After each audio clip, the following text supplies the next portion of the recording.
जातिगत जनगणना, SC, ST, OBC यानी कि जो बहुजन समाज के लिए आज जीवन मरण का प्रश्न है, इसके बारे में कोई बात बजट में नहीं की गई है। महोदय, एक ऐसा विकसित भारत है जिसमें आज भी सफाई कर्मचारी को पक्की नौकरी नहीं मिल रही है और उसको गटर में उतरने के लिए मजबूर किया जा रहा है। उनके लिए कोई अलग से बजट नहीं है। बजट बन सकता है अगर सरकार चाहे। देश भर में SC, ST, OBC के जो रिक्त पद पड़े हुए हैं, बैकलॉग भरना चाहिए। ये कैसी विश्व की 5वीं अर्थव्यवस्था है जिसमें आज भी SC, ST पे अत्याचार हो रहा है? लेकिन अब ये नहीं चलेगा। चंद लोगों की तराजू से देश के संसाधन नहीं बटेंगे। इस देश का बहुजन समाज बर्दाश्त नहीं करेगा।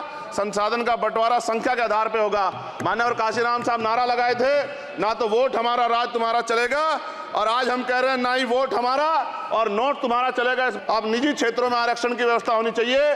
SC, ST, OBC को निजी क्षेत्रों में आरक्षण मिलना चाहिए। अल्पसंख्यकों में मुसलमानों, जैनों, सिखों, बुद्धिस्टों के लिए कुछ दिख नहीं रहा। उनकी कल्याण कोई योजना नहीं है। और दिल्ली में क्या हुआ बच्चों के साथ कल? उनकी सुरक्षा की जिम्मेदारी क्या है? वो आए तो बनने थे IAS, IPS और बन क्या गए? लाशें बन के गए। यहाँ से गरीबों, दलितों, पिछड़ों, किसानों, मजदूरों की जान नहीं बचा पा रहे। किसान सुसाइड कर रहा है, नौजवान सुसाइड कर रहा है कि यहाँ बाहर बाबा साहब अम्बेडकर की मूर्ति लगी हुई थी। और आप विश्वास करो, इतना गुस्सा है उसको लेके।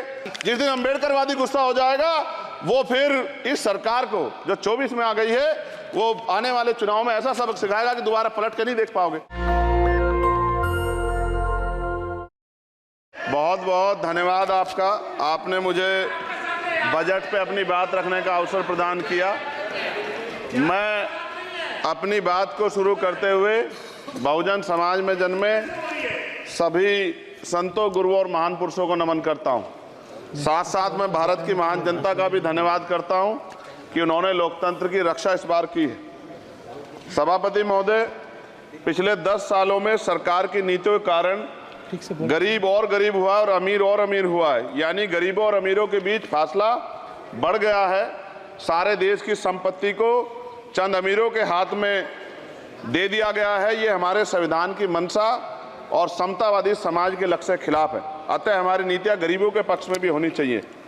जातिगत जनगणना, SC, ST, OBC यानी कि जो बहुजन समाज के लिए आज जीवन मरण का प्रश्न है, इसके बारे में कोई बात बजट में नहीं की गई है। इसके बाद जनसंख्या के अनुपात में बहुजन समाज को सभी क्षेत्रों में हिस्सेदारी मिलनी चाहिए। तभी बाबा साहब अम्बेडकर का जो सपना है समतामूलक समाज का, वो पूरा होगा। महोदय, एक ऐसा विकसित भारत है जिसमें आज भी सफाई कर्मचारी को पक्की नौकरी नहीं मिल रही है और उसको गटर में उतरने के लिए मजबूर किया जा रहा है। उनके लिए कोई अलग से बजट नहीं है। बजट बन सकता है अगर सरकार चाहे। SC, ST को जो सब प्लान मिलता था, SPC का जो पैसा मिलता था, वो बजट से हटा दिया गया है। साथ साथ देश के स्तर पर आशा, आंगनबाड़ी, भोजन माता, ग्राम सेवक, PRD जवान, होमगार्डों के मानदेय में बढ़ोतरी नहीं हुई है। ऐसा कुछ भी नहीं दिख रहा है कि उनके जीवन में खुशहाली आ जाए। इनका मानदेय बढ़ना चाहिए। विधवा, वृद्धा, विकलांग पेंशन प्रत्येक महीने 500 रुपए से बढ़ाकर 5000 रुपए की जानी चाहिए, क्योंकि महंगाई बढ़ रही है। देश में प्रधानमंत्री जन कल्याण योजना के तहत SC, ST, OBC और मुस्लिम को कितने घर दिए गए, इसका कोई आंकड़ा सरकार के पास नहीं है। देश में इसी तरह SC, ST, OBC के लिए कितने परिवारों को शौचालय की व्यवस्था कराई गई। आज भी सिद्धार्थनगर जैसे जिले और तमाम जिले जो हैं, वहाँ शौचालय की व्यवस्था नहीं है। इस पर ध्यान देना चाहिए। देश भर में SC, ST, OBC के जो रिक्त पद पड़े हुए हैं, बैकलॉग भरना चाहिए। सरकार ने कुछ नहीं कहा। ये कैसी विश्व की 5वीं अर्थव्यवस्था है जिसमें आज भी SC, ST पे अत्याचार हो रहा है। महिलाओं के साथ रेप, हत्या हो रही है। NCRB का डाटा पढ़ेंगे तो खून के आंसू रोने पड़ेंगे। युवा बेरोजगार है, सड़कों पे 80 करोड़ लोगों को 5 किलो राशन में जीवन यापन करना पड़ रहा है। जो बजट SC, ST को मिलता है, मेरे दाएं तरफ जो साथी बैठे उनको बुरा लगेगा, कर्नाटक में 14,732 करोड़ रुपए इन्होंने दूसरी योजना में लगा दिए और मध्य प्रदेश में आपने 95 करोड़ रुपए जो है दूसरे बजट में लगा दिए। हमारा जो मिलता है उसको तो मत छीनो भाई। MSP की लीगल गारंटी कोई बात नहीं हुई है। किसानों को जो 6000 रुपए मिलते हैं उसको बढ़ा के 12000 रुपए करना चाहिए और फसल बीमा जो है उसका सारा प्रीमियम सरकार भरे, किसानों पर बोझ ना लगे। रिजर्वेशन प्रमोशन में लागू नहीं किया गया, पुरानी पेंशन को बहाल नहीं किया गया, इस पर चर्चा नहीं हुई। देश में मनरेगा समय न्यूनतम मजदूरी की दर 700 रुपए होनी चाहिए। समान काम समान वेतन पॉलिसी लागू होनी चाहिए। जो रसोई की चिंता करते हुए 500 रुपए प्रति सिलेंडर से ज्यादा के दाम नहीं होने चाहिए, जो महिलाओं को राहत मिल सके। बिजली के दामों में भी कमी होनी चाहिए। बेरोजगार युवाओं को 5000 रुपए भत्ता मिलना चाहिए, जो बेरोजगार युवा जो है अपनी पढ़ाई या अपना खर्चा उठा सके। मैं अपने क्षेत्र के विषय में महोदय आपसे कहना चाहता हूं कि पश्चिम यूपी में नगीना में एक एम्स बनना चाहिए, एक IIT बननी चाहिए, एक IIM बनना चाहिए। नगीना लोकसभा में उद्योग धंधे लगने चाहिए। नगीना की कताई मिल जो है उसको पुनः शुरू कराना चाहिए। RRTC जो योजना है सरकार की, उसको मेरठ से आगे बढ़ाकर मुजफ्फरनगर, सहारनपुर से नजीबाबाद, नगीना होते हुए उसको नगीना तक ले जाना चाहिए। साथ साथ नजीबाबाद से मुंबई के लिए एक ट्रेन चलनी चाहिए और नगीना, श्योरा, किरतपुर में रेलवे के ओवरब्रिज बनने चाहिए।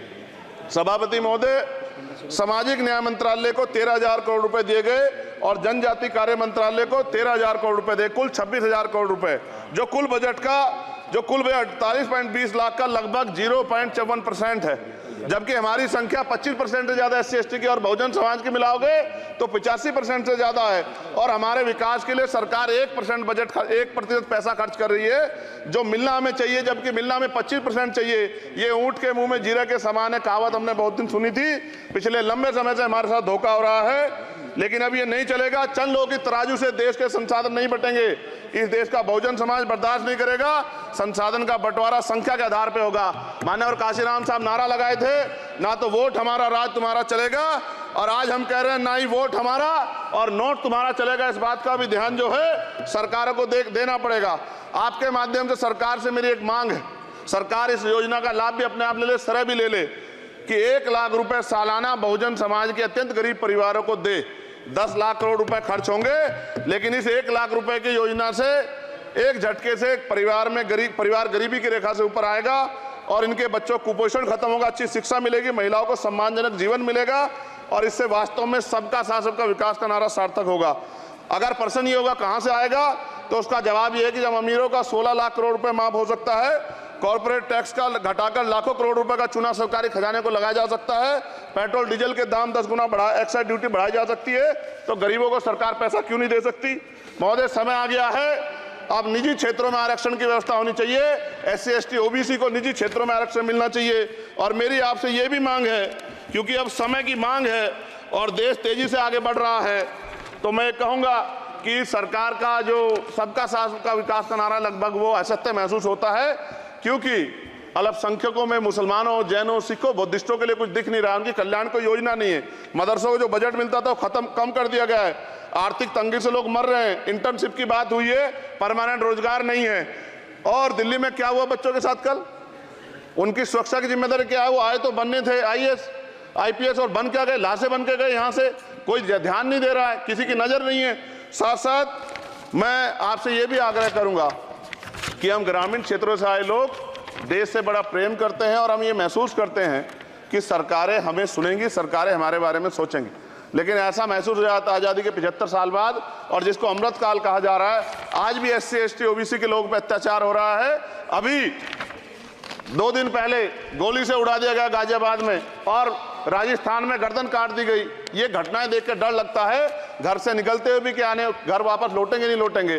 तो मेरा सरकार से आग्रह है, अगर आज़ादी के 75 साल बाद भी हमारी हत्या हो रही है, तो हमारी मां को भी दर्द हुआ होगा जब उसने हमें पैदा किया हो, हमारी बहनों को भी हमारे खोने का दर्द होता होगा। कैसी कानून व्यवस्था है आपकी, सब कुछ है आपके पास, फिर भी जो है महिलाओं पर रेप नहीं रोक पा रहे हो, हत्याएं नहीं रोक पा रहे हो, गरीबों, दलितों, पिछड़ों, किसानों, मजदूरों की जान नहीं बचा पा रहे हो। किसान सुसाइड कर रहा है, नौजवान सुसाइड कर रहा है, और बड़ी बड़ी बातें होती हैं, इधर भी अच्छे लोग हैं, इधर भी अच्छे लोग हैं, लेकिन अच्छाई तब होगी जब जमीन पे भी कुछ काम दिखाई देगा। और जमीन पे महोदय कोई काम दिखाई नहीं दे रहा है।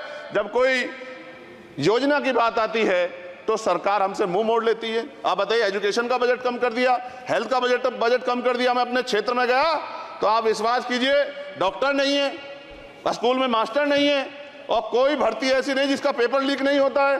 तो देश किस तरफ जा रहा है और इसमें नौजवानों का भविष्य क्या है, इसके बारे में हमें चिंता करनी चाहिए। और अंत में अपनी बात को खत्म करते हुए मेरा आपसे आग्रह और आपके माध्यम सरकार से आग्रह है कि यहाँ बाहर बाबा साहब अम्बेडकर की मूर्ति लगी हुई थी, एक वो करोड़ों लोगों की आस्था से जुड़ा विषय है, और आप विश्वास करो इतना गुस्सा है उसको लेके। मेरी आपके माध्यम से मैं हाथ जोड़ता नहीं हूं, लेकिन मैं हाथ जोड़ के आपसे आग्रह कर रहा हूं कि प्रधानमंत्री जी, सरकार से हमारी आग्रह कि वो अम्बेडकर वादियों के सम्मान का ध्यान रखते हुए, उनके जो है दिल की पीड़ा को समझते हुए, दर्द का ध्यान रखते हुए उस मूर्ति को पुनः स्थापित करा दीजिए। अगर इसमें कोई राजनीतिक कारण अलग बात है, लेकिन मैं कंक्लूड कर रहा हूं। मगर मैं आपसे कहना चाहता हूं, इसमें बहुत गुस्सा है। जिस दिन अम्बेडकरवादी गुस्सा हो जाएगा वो फिर इस सरकार को जो 24 में आ गई है, वो आने वाले चुनाव में ऐसा सबक सिखाएगा कि दोबारा पलट के नहीं देख पाओगे। तो मैं आपका धन्यवाद करता हूं और मुझे विश्वास है कि सरकार मेरी बातों पे गौर करेगी और गरीबों के बारे में सरकार सोचेगी, गरीबों को आगे बढ़ने के अवसर प्रदान होंगे। धन्यवाद। नेशनल दस्तक की आपसे गुजारिश है कि अगर इसको बचाना चाहते हैं तो नेशनल दस्तक को सब्सक्राइब करने के लिए रेड कलर के सब्सक्राइब बटन को दबाएं, फिर बेल आइकन की घंटी दबाएं। नेशनल दस्तक को बचाने के लिए बहुत जरूरी है कि हर खबर को शेयर करें, लाइक करें, कमेंट जरूर करें।